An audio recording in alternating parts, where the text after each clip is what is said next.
तर नमस्कार मित्रांनो, परत एकदा आलो आपण नवीन व्हिडिओ घेऊन आणि नवीन टॉपिक घेऊन। मित्रांनो, आजचा टॉपिक थोडा वेगळ्या प्रकारचा आहे, त्याच्यामुळे व्हिडिओला लास्ट पर्यंत बघा। आणि तुम्ही जर आपल्या चॅनलवर नवीन असाल तर चॅनलला सबस्क्राइब करा आणि व्हिडिओला लाईक केल्याशिवाय जाऊ नका। आणि हा व्हिडिओ तुमच्या मित्रांपर्यंत पण पाठवा, कारण की हा व्हिडिओ मित्रांपर्यंत तुमच्या गेला तरच हा व्हिडिओचा काहीतरी तुम्हाला पण फायदा होईल आणि मला पण फायदा होईल आणि तुमच्या मित्रांना पण फायदा होईल। तर मित्रांनो, चला बिना टाइम घालता व्हिडिओला सुरुवात करूया लगेच। मित्रांनो, पहिला मुद्दा असा आहे की एकीकडे रील स्टार आहेत आणि एकीकडे युट्यूबचे ब्लॉगर आहेत। तर मित्रांनो, याच्यात डिफरंट काय माहितीये का?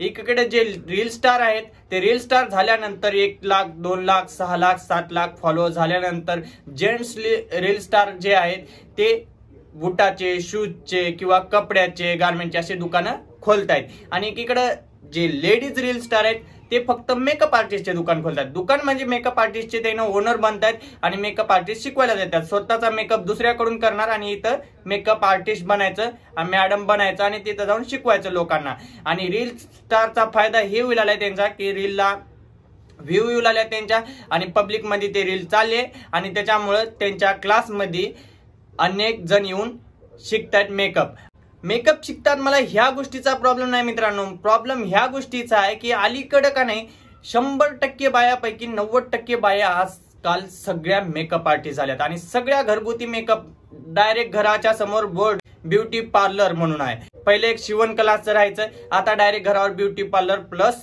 पिको फॉल करून भेटेल। सगळ्या बायांच्या घरावर हेच बोर्ड लागलेले आहेत। आणि एकीकडे जे युट्यूबचे ब्लॉगर आहेत ते युट्यूबचे ब्लॉगर फक्त केस करण्यावर आहेत, ते मुद्दा आपण लास्टला घेऊ।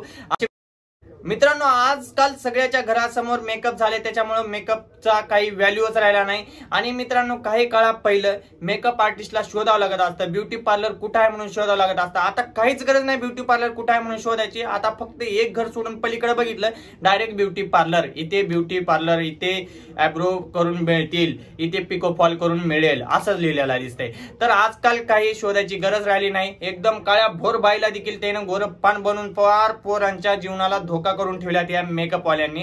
आता मी नाव नाही घेणार त्यांचं, नाव घेतलं तरी काही प्रॉब्लेम नाही, पण नाव किती जणांची घेऊ मित्रांनो? नाव घेण्यासाठी तर लिस्ट अशी आहे ना, नाव घेण्यासाठी अख्ख्या 90% रील स्टार जे लेडीज आहेत महाराष्ट्रामध्ये तेवढ्यांचे सगळ्यांचे दुकान आहेत ब्युटी पार्लरचे। आता हा झाला मुद्दा रील स्टार वाल्यांचा। आता इकडे जाऊया आपण थोडं युट्यूब कडे। युट्यूब मध्ये मित्रांनो काही प्रॉब्लेम झाला, एकतर भांडण, एकतर त्या बाईनं शिवाय द्यायचं, एकतर त्या बाईनं मला कमेंट केली म्हणून शिवाय द्यायचं तिला, एकतर ते बाई अशी बोलली आणि दुसरीकडे मी हिच्यावर केस केलं, मी तिच्यावर केस केलं। बघून घेऊया असाच एक मुद्दा। आज मला हा व्हिडिओ ऍक्च्युली ना शूट करायचा नव्हता, काय बोलायचं नव्हतं, पण मग आज सकाळीच ना खूप सारे कमेंट्स आले मला आणि मी आज एकदम छान व्हिडिओ शूट करणार होते तुमच्यासाठी एकदम। मित्रांनो, हे होते कोमलताई। आता त्यानं पाठीमागे एकावर केस केली होती, आता त्यांना 1 महिन्यानंतर आठवलं की मी केस केले, आता केस कुठपर्यंत आले ते बघण्यासाठी त्यानं दुसरा व्हिडिओ काढला। मित्रांनो, हे ना रोस्टरवर केस टाकतायत। ठीक आहे बाबा, तुमच्यावर डायरेक्ट 10 व्हिडिओ 15 व्हिडिओ 50 व्हिडिओ असे बनवतात, त्यांच्यावर केस टाकलं ठीक आहे। बट हे लोक 1 महिन्यानंतर ह्याला केसची आठवण येते की मी रोस्टरवर केस केली, ते केस कुठपर्यंत आले म्हणून असा एक व्हिडिओ बनवूया आणि व्हिडिओ टाकूया। आणि मित्रांनो, फक्त यांचं व्हिडिओ मध्येच केसचं चालू असते माहितीये का, फक्त बोलण्यामध्येच केसचं आहे आणि हे फक्त व्ह्यूज साठी करतायत। मित्रांनो, आता झाले हे कोमलताई। एक होते पहिलं शुभांगी कीर म्हणून एक युट्यूब चॅनल आहे, त्या युट्यूब वाल्यानंतर पूर्ण रोस्टरची अर्ध्याच्या वरी रोस्टरवर पूर्ण स्ट्राईक मारून स्ट्रायकर बनला होता। पण तो एक मुद्दा वेगळा आहे, तो आता अलीकडे स्ट्राईक मारत नाही। पण हे लोक फक्त केसची धमकी दावत आहेत मित्रांनो आणि सगळ्यांना उल्लू बनवत आहेत की मी हे केले, मी ते केले। तुम्ही व्हिडिओ कशाला बनवून टाकताय? तुम्ही डायरेक्टली केस आहे ना नोटीस पाठवा त्यांच्या घरी, ज्यानं तुमच्यावर 10-15 व्हिडिओ बनवले, पाठवा त्यांच्या घरी नोटीस। पण असं काहीच नाही करणार मित्रांनो, हे लोक फक्त लोकांना उल्लू बनवणार। आणि हे जे बोलतात ना, मी हे लिहिले की माझ्यावर लगेच व्हिडिओ बनवतात, मी ते घातले की माझ्यावर लगेच व्हिडिओ बनवतात, मी हे नाही केले की ते माझ्यावर व्हिडिओ बनवतात, मी ते नाही केले तर माझ्यावर व्हिडिओ बनवतात। अरे तुम्ही जर व्हिडिओ बनवताय ना, तुमच्या चुका काढताय, ते चुका दाखवतात, मग तुम्ही चुकाच नका करू ना। चुका नाही केलं तर तुमच्यावर व्हिडिओ कोण बनवणार? कोणच नाही बनवणार। जे चूक करतो ना त्याच्यावरच व्हिडिओ बनवला जातो। आणि तुम्ही एवढं जर बोलताय ना मी केस करणार, मी केस केले, माझे केस इथपर्यंत आले, तर तुम्ही एक काम करत जावा, तुम्ही जे एरोप्लेनने फिरताय ना त्याचं तिकीट दाखवत जावा।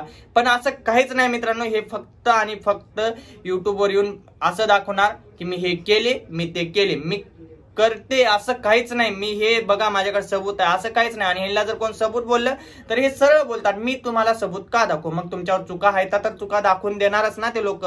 मित्रांनो आता एक तुम्हाला व्हिडिओ दाखवतो. तर सकाळपासून जेवण नव्हतं केलं म्हणून तुम्हाला सांगते, असं चक्कर आल्यासारखं मला झालं होतं. तर मी पडलेली खाली, तर मायरूच्या पप्पाने उठलं माझ्या तोंडावरनं. तो त्यांचा तर विषयच वेगळा आहे, मिसळ फॅमिली. मित्रांनो फक्त यांच्या चॅनलवर म्हणलं तर मारामारी हाणामारी एवढंच चालतंय.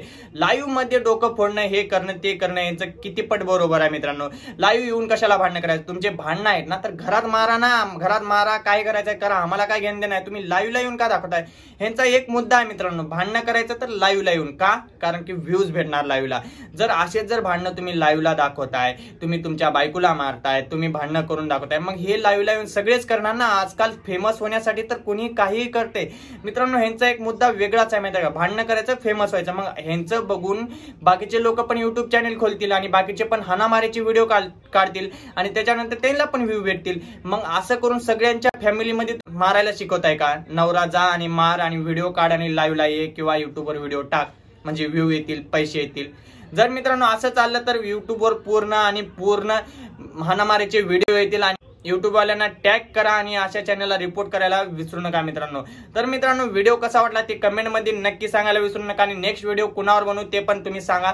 तर चला बाय बाय. हा मला माहिती आहे मित्रांनो व्हिडिओ छोटासा होता आणि व्हिडिओ मध्ये स्क्रिप्ट नव्हती तेवढी. मी स्क्रिप्ट का नाही बनवली मित्रांनो? कारण की मला ह्यांच्यावर व्हिडिओ फक्त एवढा सांगण्यासाठी बनवायचा होता. मी स्क्रिप्टेड व्हिडिओ हा बनवलाच नाही बिलकुल. आणि नेक्स्ट व्हिडिओ येईल मोहिनी काकूवर किंवा आपल्या अंजली बाईवर, ह्या दोघांपैकी एकावर डिसाईड करतो मी. ते तुम्ही मला कमेंट करून सांगा की व्हिडिओ कुणावर बनवते.